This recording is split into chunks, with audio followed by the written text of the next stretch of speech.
Nós vamos conversar hoje com o Dr. Rodrigo Bressan. O Dr. Rodrigo é o coordenador do PROESP, que é o Programa de Esquizofrenia da Unifesp, a Universidade Federal de São Paulo, antiga Escola Paulista de Medicina. O Dr. Rodrigo é autor desse livro, Razão e Ilusão, Desmistificando a Loucura. Quando ele escreveu o livro, me pediu se eu pudesse fazer alguns comentários sobre o livro. Eu comecei a ler e não consegui parar. Eu vou ler os comentários que eu fiz, que acho que resumem bem o que eu pensei a respeito do livro. Esta é uma leitura obrigatória.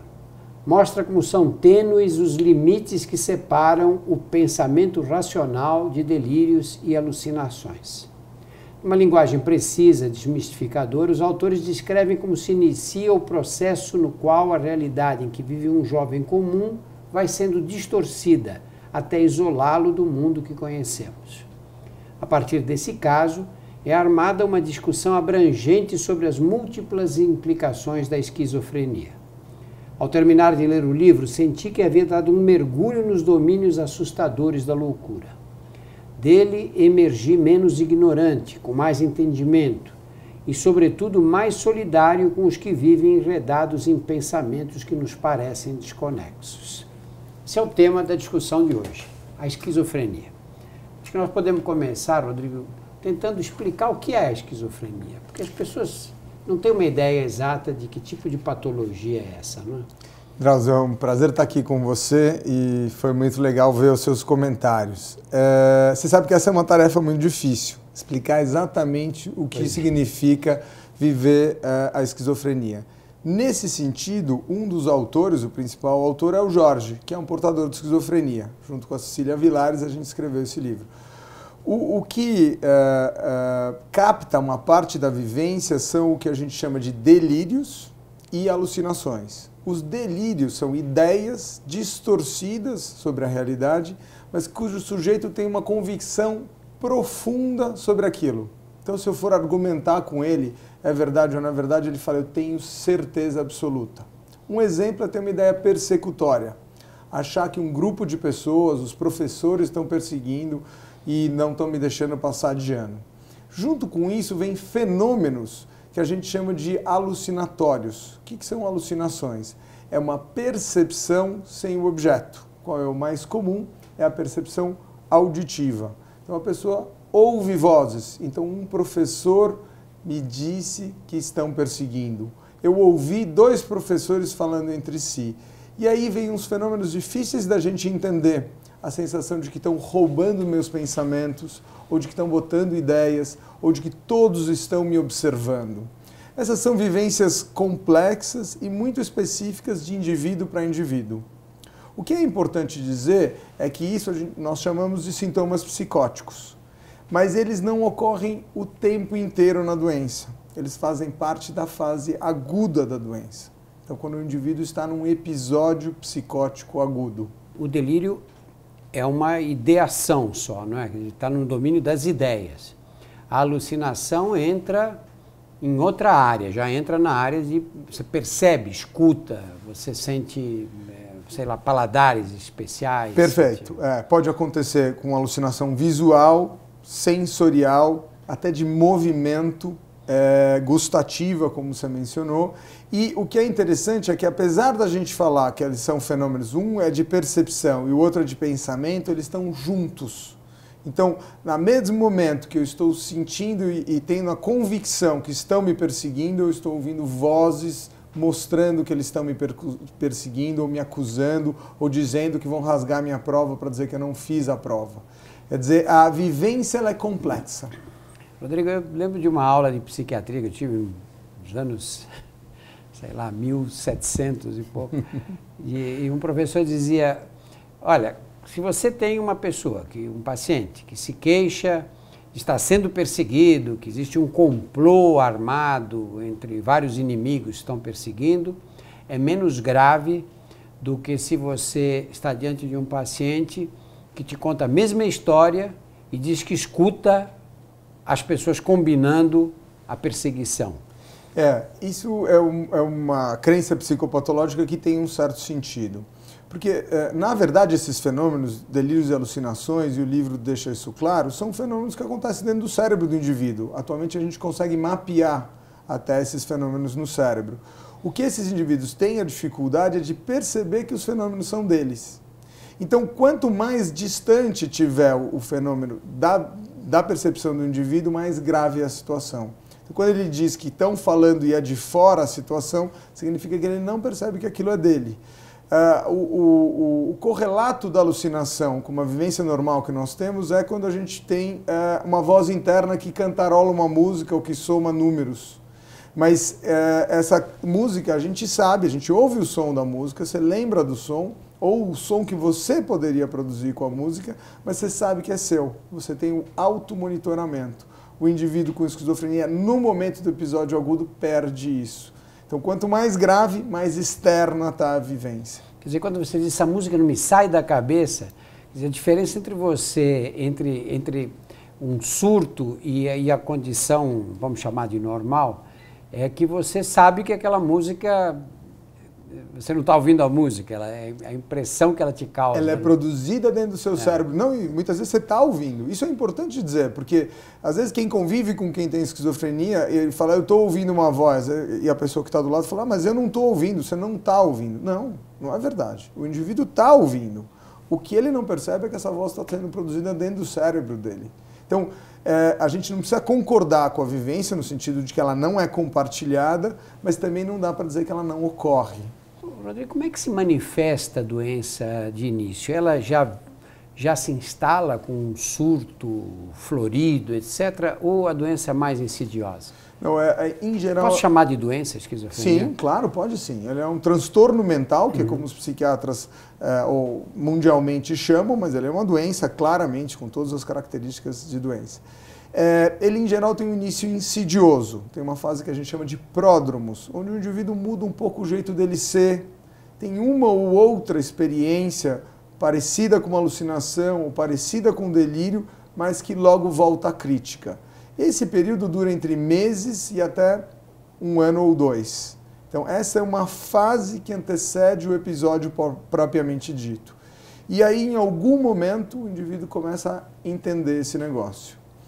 Drauzio, vale a pena falar que nem todo mundo tem tão claro os delírios e alucinações. Tem vários pacientes que têm muita desorganização.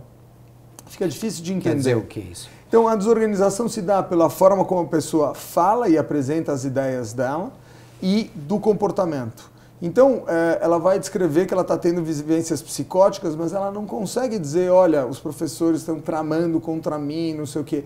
Ela tem vivências parciais da trama, ela desconfia, mas não tem uma história coerente por trás. Esse é um subtipo de esquizofrenia que muda muito a forma como o indivíduo se apresenta. É muito comum que tenha atitudes bizarras, mudar a forma de se vestir ou de se maquiar. É bastante diferente da apresentação que a gente chama mais paranoide. Essa é uma apresentação mais hebefrênica ou desorganizada. Em que idade os surtos começam a surgir? Ou em que idade essa fase desorganizada aí se instala? Então, os episódios, os surtos, eles começam na segunda metade da segunda década, então entre os 15, 20, 25 para os homens, e para as mulheres entre os 20 e 30 anos. É um pouquinho mais tarde para as mulheres, mas é uma doença que tende a começar no final da adolescência, começo da idade adulta. A prevalência entre homens e mulheres é a mesma? Não, não é exatamente a mesma. A gente acreditava que era. Na verdade, é 1,4 para uma mulher. É um pouquinho maior entre os homens. Quer dizer, o risco masculino é maior. É um pouco maior, E quando se a doença começa nessa fase, entre 15 e 25 anos, especialmente aqui no Brasil, os adolescentes nessa fase namoram com os pais, né? Como a família reage quando começa a perceber esse comportamento estranho? Mas o que acontece, que é um sintoma bem importante, em geral, é isolamento, um discurso assim bizarro que você não entende, o professor está me perseguindo. Isso é uma coisa que vários alunos voltam para casa falando isso. Mas a mãe é capaz de perceber que está meio estranha essa perseguição. Todos os professores estão perseguindo. Quando eu converso com o amigo do meu filho, ele não compartilham com a mesma vivência. E uma queda de rendimento. estudantil e social. Vai se retirando e vai convivendo menos com as pessoas. Em geral, as pessoas têm uma dificuldade de reconhecer isso como doença e demoram de agir. Então, a primeira atitude é conversar com o filho, se desconfiar, conversar com a escola e aí procurar uma segunda opinião, e aí eu acho que vale a pena o médico. E você acha que eles demoram por quê? Porque não percebem ou porque se negam a notar o que está acontecendo, achar que tem um filho que não tem um comportamento que atenda aos ideais familiares? Eu acho que é uma mistura. Eu acho que o principal motivo é não saber que existem esses problemas, não tem isso no seu repertório. E esses problemas de saúde mental estão associados à loucura, que é um temor que todos nós temos. Então todos queremos estar longe dessa situação. E isso aqui, que é um tipo de loucura, a esquizofrenia, se reconhecida cedo, ela pode ter uma evolução muito boa. Mas o medo dificulta que as pessoas possam procurar mais cedo. Então, um dos principais problemas para mim é a falta de informação. E nos casos em que não existe atendimento médico, que as pessoas não reconhecem, como costuma evoluir a esquizofrenia não tratada? Então, a esquizofrenia não tratada, na maior parte das vezes, tem uma evolução bastante ruim. E, infelizmente, a gente tem isso para todos nós vermos. Grande parte dos mendigos da cidade são portadores de esquizofrenia que não foram tratados adequadamente. Tem um vídeo que chama Missão de Socorro, que o professor Valentim, o psiquiatra da USP, ajudou a elaborar, e ele examinou várias dessas pessoas que, na verdade, tinham delírios e alucinações crônicas e que acabaram na rua. Em geral, as pessoas têm um jeito meio, vamos dizer assim, liberal de olhar essa situação e falar, não, eles têm direito de ficar na rua e tal. Tem.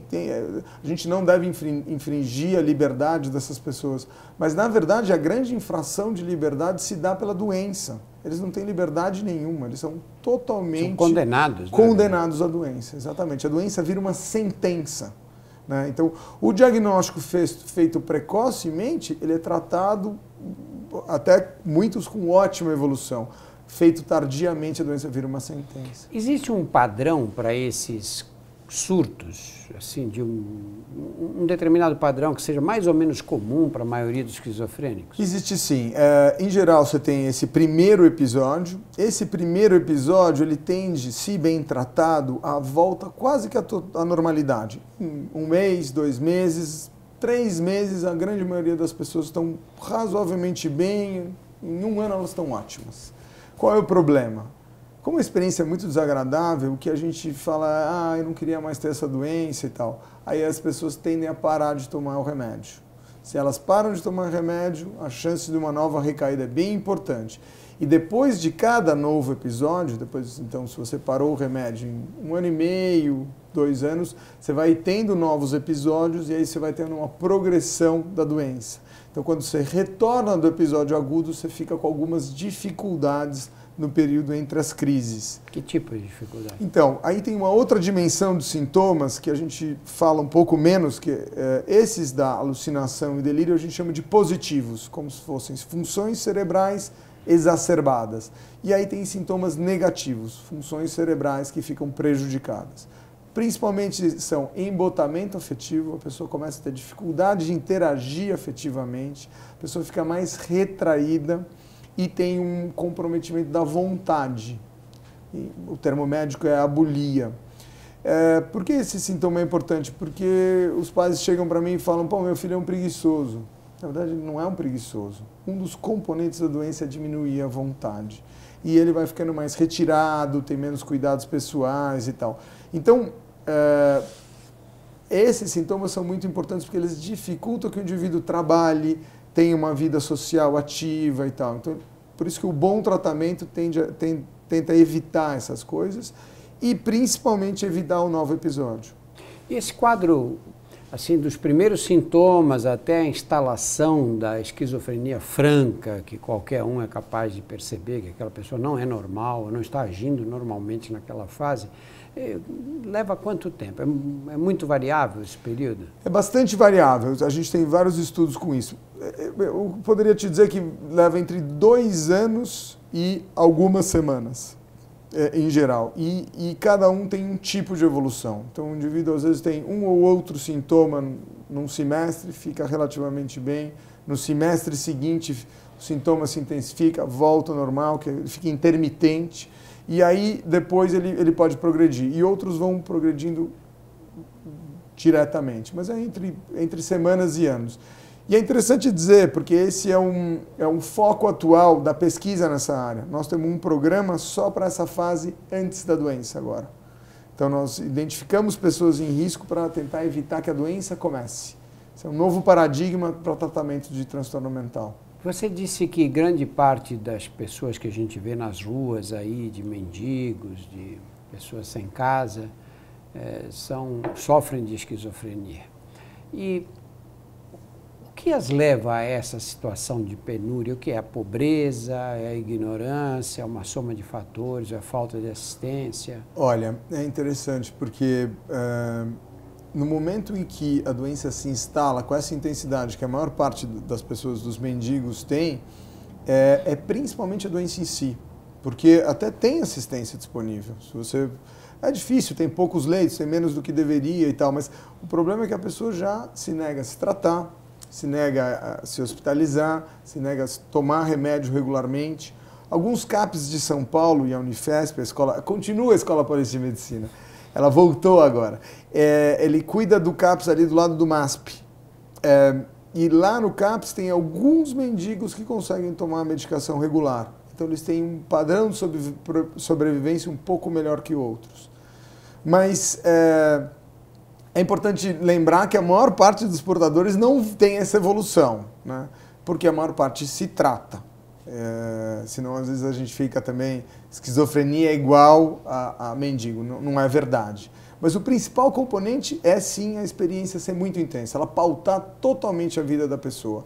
Um dos pontos fundamentais do delírio é a crença ser irremovível, mas é de estar presente em todas as ações do indivíduo. Tem uma grande saliência, tudo passa pelo sintoma.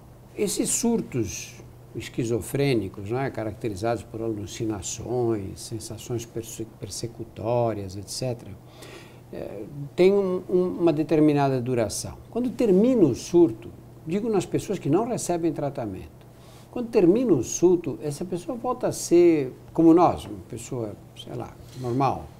Então, é um pouco parecido assim, né? Com o tratamento, você abrevia o tempo e tende a ter mais remissão de sintomas. Você pode chegar à remissão total. Sem tratamento, você faz com que dure 4, 6 meses, às vezes 1 ano. O surto dura tudo isso? Pode durar esse tempo todo. E o que acontece é que quando as pessoas saem do surto, elas ficam com sintomas residuais. Os mais comuns são esses que eu chamei de negativo: retraimento, embotamento afetivo, o isolamento social. Mas também é razoavelmente comum, sem tratamento, que você permaneça com sintomas positivos. Então, o delírio deixa de pautar tanto a sua vida, mas ele pauta parcialmente. Deixo de fazer várias coisas, eu adquiro hábitos bastante distorcidos. Tem um componente legal de estudar a neurociência de transtornos psiquiátricos, é que o cérebro é como se ele aprendesse a ter o sintoma. Então, quando aquele aprendizado ele fica muito arraigado, realmente as pessoas estão me perseguindo e aquela pessoa em si fez aquilo para mim e aquela alucinação provou para mim porque eu ouvi a voz. Então, são todos fatos. Quando aquilo dura muito, ele fica muito intensificado, são vias neurais que são difíceis de serem modificadas. Então, a dificuldade é porque o delírio fica muito cronificado, que é o que acontece nas pessoas que estão nas ruas. O que mais me deixa curioso nesses delírios é que a gente ouve a pessoa falando aquelas coisas e acha que aquilo não tem nenhum sentido, na verdade, né? Mas para a pessoa tem lógica, não é? Aparentemente existe uma lógica que ele está perseguindo, não é? Talvez seja essa lógica que o convence de que aquilo está realmente acontecendo, não é? Você sabe que tem dois componentes. Tem a lógica e tem uma coisa que é referida por quem tem a vivência de que eu sei que é verdade. Vem de um lugar diferente da lógica. Eu tenho essa... Pessoas uma crença. É uma crença profunda. Pessoas que têm experiências com drogas, às vezes referem parecido, assim, eu vi Deus. Mas por que era Deus? Eu senti que era Deus. Era Deus. Percebe? É muito arraigado. Então ele vai além da lógica. Por isso que quando você, logicamente, tenta argumentar, a pessoa fala, você não está entendendo. Eu sou o Filho de Deus, ou os marcianos estão aqui na Terra de fato, e são todas as pessoas que estão vestidas de amarelo. Quer dizer, tem... E as composições, elas têm um sentido muito profundo, modulado parcialmente pela cultura, mas não necessariamente. Qual é o substrato? A gente vê de vez em quando estudos procurando genes, porque em algumas famílias a esquizofrenia é mais frequente. Isso. Né?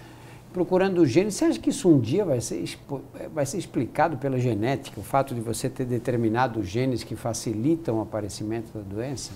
Olha, é interessante, né? A gente tende a ter uma descrença sobre o conhecimento que a gente tem atualmente de esquizofrenia. E como eu estudo isso bastante, eu tenho visto que é engraçado, porque se você for comparar com a genética do diabetes ou da hipertensão, não é muito diferente.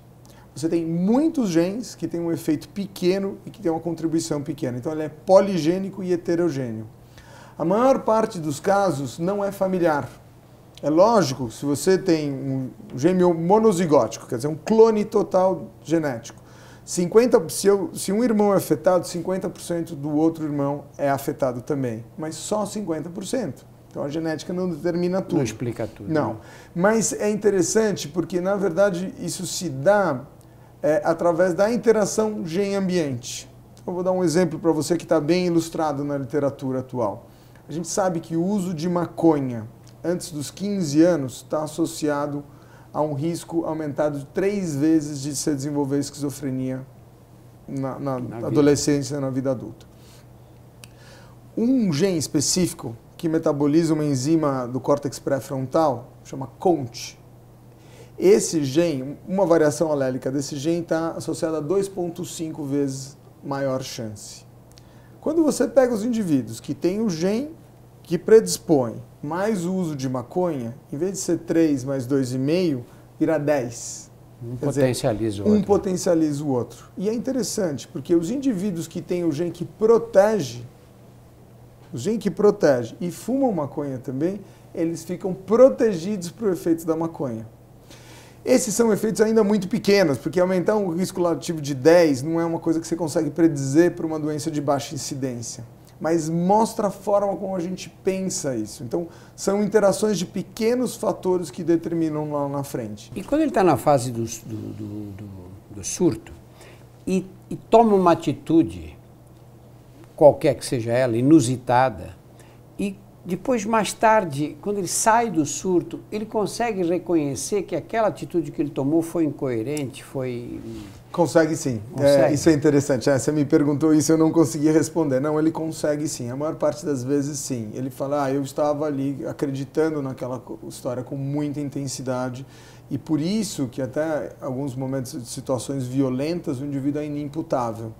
E ele olha para trás e fala, obviamente eu não decidiria isso. Eu tenho um colega que trabalha comigo, que é portador de esquizofrenia, e ele perdeu a perna porque uma voz falou para ele pular na frente do metrô. Ele pulou e quando você pergunta para ele, ele fala, olha, eu jamais decidiria por isso.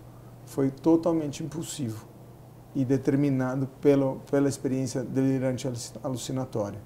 Então ele consegue ter crítica sim. Alguns indivíduos que permanecem com sintomas residuais, aí tem um pouco mais de dificuldade. E aí ele fica sempre na dúvida se aquilo... Não, mas eu acho que tinha sentido e tal. Essas drogas usadas para o tratamento de esquizofrenia são drogas que se iniciaram aí pelos anos 60, mais ou menos, não é? Exato. As primeiras drogas 50, mais 60, antigas, exato. não é? E qual a diferença entre esses medicamentos mais recentes e aqueles do passado? As medicações, elas bloqueiam os receptores de dopamina.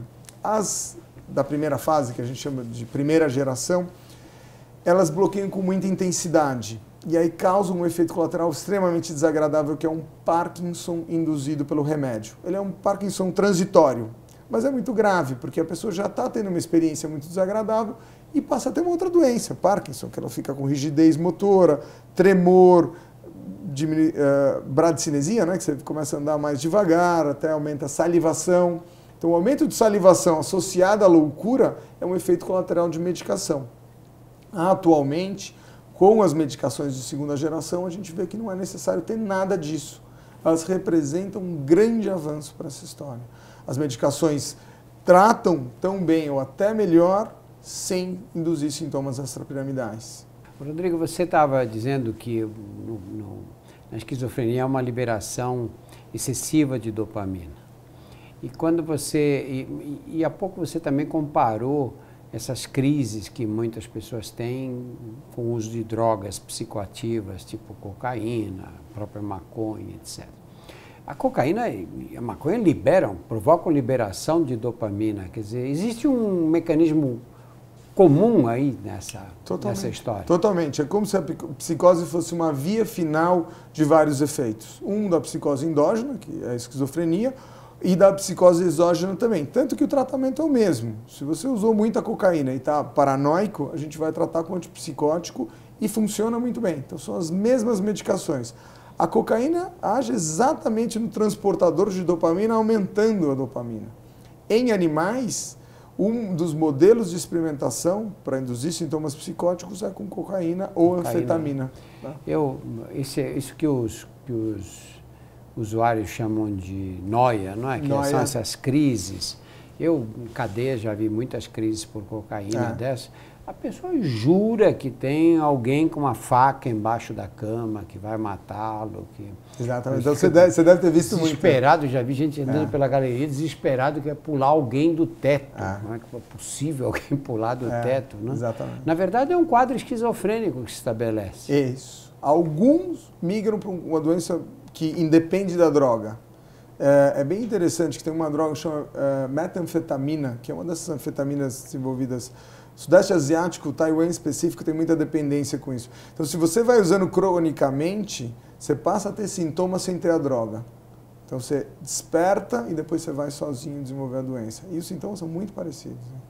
Quer dizer, existe um substrato neuroquímico aí, não é? Que você consegue induzir um quadro com uma droga, com uma substância química mesmo. Né? Exatamente. E o objetivo do tratamento, nesses casos, o que é? Você disse que é muito importante reconhecer nas fases mais precoces, porque os resultados do tratamento são melhores, não é? Exato. O objetivo, quer dizer, quando você trata alguém, você vai dar medicamentos que têm sempre efeitos colaterais e você tem que fazer uma análise do risco e do benefício, né? Perfeito. Como é que vocês se conduzem assim quando recebem esses casos? O que esses estudos de neurociência têm mostrado com bastante clareza é que psicose é tóxica para o cérebro. Assim como a droga, a própria psicose endógena é tóxica para o cérebro.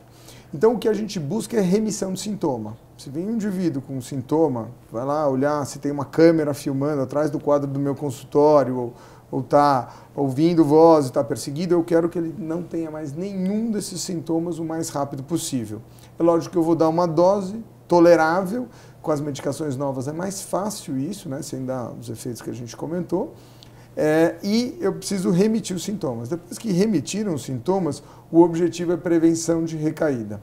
Aí vem um desafio grande, porque o indivíduo melhorou e tem que continuar a tomar remédio. E como nós todos sabemos, tomar remédio sem ter sintoma é muito difícil, porque as pessoas têm dificuldade de entender a própria doença sem ter o sintoma. E aí, neste desafio, a família e todos os profissionais de saúde mental são fundamentais para ajudar o portador a tomar regularmente.